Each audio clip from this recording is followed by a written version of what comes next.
कई बार हम लोग जो भी काम करते हैं तो उसमें हम उलझ जैसे जाते हैं। आपने भी महसूस किया होगा अपने जीवन में। तो बहुत सारे लोग उलझ जाते हैं, कोई भी इसमें उलझ सकता है। आखिर हम समझते हैं आज कि उलझना क्या है और सुलझना क्या है। तो यहाँ पर फार्मूला बन गया उलझन वर्सेस सुलझन, उलझना वर्सेस सुलझना। उलझने के दो तीन कारण हो सकते हैं। पहला कारण है कि हम चीज़ों को मिक्स कर देते हैं, कामों को मिक्स कर देते हैं, बातों को मिक्स कर देते हैं। मिक्स करने से क्या होता है, वो खिचड़ी बन जाती है। कहाँ? हमारे दिमाग के अंदर। और जब वो चीज़ें मिक्स हो जाती हैं तो उसी से चीज़ें उलझ जाती हैं। अब वो जब उलझ जाती हैं तो हमारा माइंड जो है वो काम करना बंद कर देता है। वो उन चीज़ों को सुलझाने में समय लेता है और उसी को हम कहते हैं कि मेरा माइंड काम नहीं कर रहा है। असल में माइंड उसको सुलझाने में व्यस्त होता है, लेकिन वो तुरंत, हम चाहते हैं तुरंत सुलझ जाए, तो तुरंत तो उलझा भी नहीं है, तो इसलिए तुरंत सुलझेगा भी नहीं, वो समय लेगा। अब जब वो समय ले रहा होता है उसको सुलझाने के लिए, तो हम सोचते हैं हमारा माइंड सो गया। सो नहीं गया है, वो जितनी भी उलझने हैं, जितनी भी चीजें मिक्स हो रखी हैं, जो भी काम मिक्स हो रखे हैं, उसको अलग अलग करने की कोशिश में लगा है। तो वो जो उलझन है वो किस वजह से हुई? काम को मिक्स कर देने से, बातों को मिक्स कर देने से, चीजों को मिक्स कर देने से। तो हमें क्या करना है? चीजों को मिक्स नहीं करना है। अगर हमने मिक्स किया तो चीजें द्वंद्व में बदल जाएंगी। द्वंद्व मतलब समझते हैं? दो लोगों में झगड़ा। तो झगड़ा अगर अपने माइंड में कराना है, अपने लोगों से झगड़ा मोल लेना है, आपने अपने कामों को खराब करना है आपने, तो आप क्या करें? कामों को मिक्स कर दें, चीज़ों को मिक्स कर दें और बातों को मिक्स कर दें। और अगर आपने सुलझना है, आपने बात को सुलझाना है, काम को सुलझाना है, कोई भी समस्या को सुलझाना है वाकई, तो उसको सुलझाने के लिए उनको अलग अलग कर दें। अब अलग अलग वो माइंड में नहीं होंगी। माइंड में या तो सिर्फ एक चीज़ रखो और उस काम को निपटा दो, उसको ज़ीरो कर दो। फिर दूसरा काम लो और उसको ज़ीरो कर दो। ज़ीरो करना सीखो, काम करो और ज़ीरो कर दो। अगर आप ज़ीरो नहीं करते हैं, एक काम लिया आपने, काम पूरा नहीं किया, फिर दूसरा काम, तीसरा काम, तो उससे क्या हो रहा है? हमारे माइंड की जो फाइल है, आप जैसे कंप्यूटर में फाइल होती है ना, एक फाइल पर आप काम कर रहे हैं, उस पर अधूरा काम छोड़ के फिर दूसरी फाइल ले ली, फिर उस पर अधूरा काम छोड़ के फिर तीसरी। इस तरीके से आपने बहुत सारी फाइलें एक साथ यहां पर खोल दी हैं, तो ये माइंड हैंग होने लग जाता है, ऐसा आपको लगता है। लेकिन वो बेचारा अपनी जितनी उसके पास ताकत है, उस ताकत से लगा है कि एक एक फाइल को कंप्लीट हम करने की वो कोशिश करता है। तो क्या करना है आपने? एक साथ सारी फाइलें नहीं खोलनी है। ध्यान रखिएगा, कभी भी ये ऑनलाइन कंप्यूटर काम कर रहा है। जैसे कंप्यूटर काम कर रहा है, कंप्यूटर को समझ लीजिए, मोबाइल को समझ लीजिए, तो माइंड आपको समझ में आ जाएगा। माइंड को आप ऐसी वैसी कोई चीज़ ना समझे कि अपने आप काम कर रहा है या जैसा भी है ठीक है। इस तरह की बेकार की बातें में मत आइए, बेकार की बातें मत किया कीजिए। इस माइंड को समझिए, कंप्यूटर को समझ लीजिए, तो माइंड को आप समझ जाएंगे। राइट, ये ऑनलाइन काम कर रहा है, 24 घंटे काम कर रहा है। आप सो जाते हैं, आपके सपने में भी काम कर रहा है। ये जो भी काम अधूरे आप छोड़कर सो जाते हैं, ये सपनों में उनको पूरा करने की कोशिश करता है। तो इसलिए इस पर ज़्यादा लोड ना डालें, इसे एक काम दें और उस काम को कंप्लीट कर दें, फिर दूसरा काम दें, फिर उसको कंप्लीट कर दें। इस तरह से एक एक काम, इससे चाहे 100 काम करवा लीजिए दिन भर में। लेकिन आप चाहते क्या है? ये भी कर दो, ये भी कर दो, ये भी 5-6 काम आपने मिक्स कर दिए। तो उसके लिए क्या तरीका है? उसके लिए तरीका है, आपके पास 10 काम है, प्रॉब्लम नहीं है 10 काम की। प्रॉब्लम ये हो 10 के 10 काम आप इसको देते हैं, इसे 10 काम मत दीजिए, इसे केवल एक काम दीजिए। तो फिर वो 10 काम कहां लिखें? उसको लिखिए आप डायरी में, उसको लिखिए आप रजिस्टर में।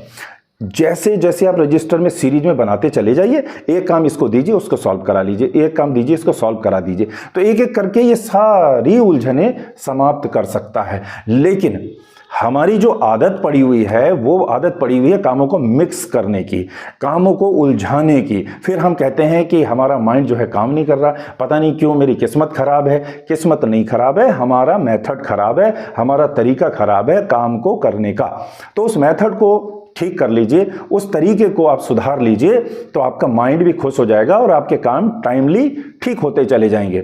और कभी भी दूसरा कारण क्या लगता है? दूसरा कारण यह है कि हम क्या सोचते हैं कि अगर 10 काम है तो ये एक साथ हो जाएं। सामूहिक दृष्टि से देखते हैं हम, सब एक साथ हो जाए, सारे काम एक साथ हो जाएं। एक साथ नहीं होंगे बाबा, एक एक करके होंगे। तो इसे सामूहिक मत देखिए, सामूहिक माहौल बनाया जा सकता है। हालात नहीं सुधारे जा सकते, काम नहीं सुधारे जा सकते, काम तो 1 to 1 ही सुधरेंगे, काम तो 1 to 1 ही ठीक होंगे। तो इसलिए माहौल के चक्कर में मत पड़िए। माहौल झूठ पर आधारित होता है, माहौल मोटिवेशन पर, झूठे मोटिवेशन पर आधारित होता है। कभी भी ना माहौल बनाइए और ना किसी के माहौल में के चक्कर में आइए। आप हालात को देखिए, जो भी सिचुएशन है उसको देखिए, उस सिचुएशन में जितने भी काम आते हैं उन सब कामों को आपको जिनको करने हैं वो सारे काम आप लिस्टिंग कर लीजिए, काय में, डायरी में, रजिस्टर में, आराम से। आपका माइंड बिल्कुल फ्री है। अब उसमें नंबर डाल दीजिए, पहले नंबर पे ये करना है, दूसरे पे ये करना है, और उसे टिक करते चले जाइए और एक दिन का काम उसी दिन 0 करके सोइए। अगर आपको गहरी नींद सोना है तो आप आज के काम आज शाम तक निपटा कर ही सोएं। अगर आप काम को पेंडिंग करके सोते हैं, पेंडिंग काम कौन से होते हैं? पेंडिंग काम वो होते हैं जो आप कर सकते हैं, आपसे ही कह रहा हूं, आप कर सकते हैं, लेकिन आपने जानबूझ करके उनको छोड़कर आप सो गए। पेंडिंग काम वो नहीं है कि जो आपने दूसरे को दिए हैं, दूसरे के ऊपर आधारित है, वो आपकी सिरदर्दी नहीं है, वो उसकी सिरदर्दी है। लेकिन जो आप कर सकते थे, आपके हाथ में था, लेकिन आपने लापरवाही की वजह से, इग्नोरेंस की वजह से उस काम को आज ही नहीं निपटाया, तो वो फिर पेंडिंग है। वो आपको रात में नींद ठीक से लाने नहीं देगा, आप गहरी नींद नहीं ले पाएंगे। तो गहरी नींद नहीं ले पाएंगे तो आपके जो उलझन है वो और बढ़ जाएगी, आपको अच्छे से नींद नहीं आएगी, फिर अगले दिन आप एनर्जेटिक नहीं होंगे। क्यों? क्योंकि वो काम पेंडिंग है ना, वो फाइलें खुली हुई हैं। इसलिए कभी भी अधूरा काम छोड़ करके मत सोइए, आज का काम आज ही निपटाइए। कबीरदास जी ने कहा है ना, पढ़ते तो हम बहुत कुछ हैं लेकिन उससे समझते थोड़ा सा कम है, कि काल करे सो आज कर और आज करे सो अब, पल में परलय होएगी, बहुरी करेगा कब। पल में परलय होएगी का मतलब क्या है कि अगला पल हमारा हो, हमारे हाथ में हो ना हो, दूसरे कोई काम आ जाए, पराई लय हो जाए, तो हम उसको काम को करेंगे या हम अभी जो कर सकते हैं वो काम को करेंगे। ठीक है, तो आपको आज का काम आज ही निपटाना है, नहीं तो बहुरी यानी बहुत सारे काम इकट्ठे हो जाएंगे। वो कब करोगे? एक साथ। तो एक साथ काम करने की आदत मत डालिए, समूह में सारे काम निपटाने की आदत मत डालिए। काफी लोग समूह में बात करते हैं, परेशानी किस तरह से बात करते हैं, सर बच्चे पढ़ाई नहीं कर रहे, बच्चे पढ़ाई नहीं कर रहे, ओके सर, सारे टीचर्स कहना नहीं मान रहे, अच्छा, और सर सारा काम फैला हुआ है, अच्छा। ये क्या मतलब है? ये मतलब है कि वो लोग चाहते हैं कि कोई चमत्कारिक व्यक्ति आ जाए, चमत्कारी कोई मेथड आ जाए, चमत्कार के चक्कर में कोई चमत्कार होने वाला नहीं है, कोई चमत्कारिक व्यक्ति इस धरती पे आने वाला नहीं है। बहुत ध्यान से सुन लीजिए, सामूहिक बातें ना करें, सामूहिक काम ना करें, पर एक एक करके 1 to 1 काम करें। एक काम को 1 to 1 देखें। 25 काम है ना, तो 1 2 3 4 5 25, 25 की लिस्ट बना लीजिए। बच्चे काम नहीं कर रहे ना, तो ये देखिए कौन सा बच्चा काम नहीं कर रहा। बच्चे माने सामूहिक मत देखिए, 1 to 1 देखिए, व्यक्तिगत देखिए, एक एक के अंदर देखिए, एक एक के दूर से समूह को प्रेरित मत कीजिए, कभी भी प्रेरित मत कीजिए समूह को। 1 to 1 तसल्ली से बात कीजिए। प्रॉब्लम सॉल्व 1 to 1 होती है, समूह में जाकर के प्रेरणा मिल जाती है, उससे कुछ होने वाला नहीं है। समूह में जाकर थोड़ा मोटिवेशन मिल जाता है, माहौल बन जाता है, उससे कुछ भी होने वाला नहीं है।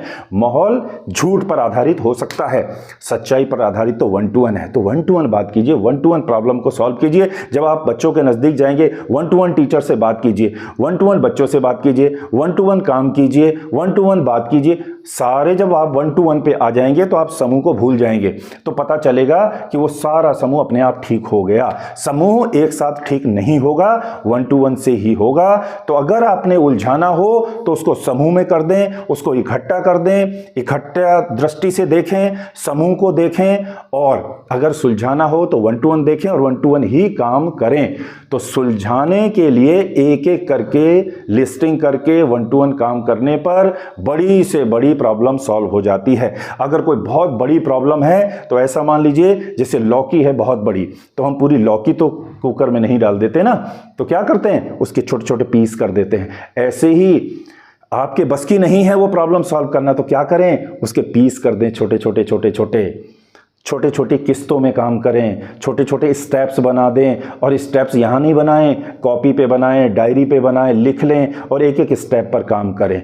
अगर हम वाकई ईमानदार हैं, ईमानदारी यही है कि जो मेथड है उस पर काम करें, तो वो ईमानदारी से मेथड आपके लिए काम करेगा। और अगर आप बेईमानी आपके माइंड में आती है कि हम समूह में एक साथ इकट्ठा कुछ हो जाए, चमत्कार हो जाए, तो ये बेईमानी से काम नहीं चलेगा। ईमानदारी बरतिए, ईमानदारी से चलिए, ईमानदारी में बहुत बड़ी ताकत है। ईमानदारी से सफलता नहीं मिलती, ईमानदारी से सफलता नहीं मिलती, ईमानदारी ही सफलता है। क्या सुना आपने? ईमानदारी से किसी सफलता के चक्कर में मत रहिए, ईमानदारी ही अपने आप में सफलता है। यदि आप ईमानदारी से, सिस्टम से, स्टेप बाय स्टेप और एक एक प्रॉब्लम को सॉल्व करेंगे। आपके 4 बच्चे हैं तो एक एक से बात कीजिए अलग अलग, एक एक को टाइम दीजिए अलग अलग। अगर 4 टीचर हैं तो अलग अलग बात कीजिए, एक एक की प्रॉब्लम अलग अलग है, सबकी अलग अलग सॉल्व कीजिए। 20 बच्चे हैं तो अलग अलग एक एक से बात कीजिए, एक एक प्रॉब्लम को सॉल्व कीजिए, सब कुछ ठीक हो जाएगा। यही ईमानदारी है, यही सिस्टम है। आप इस पर चलिए, आपकी सफलता अपने आप में निश्चित हो जाएगी।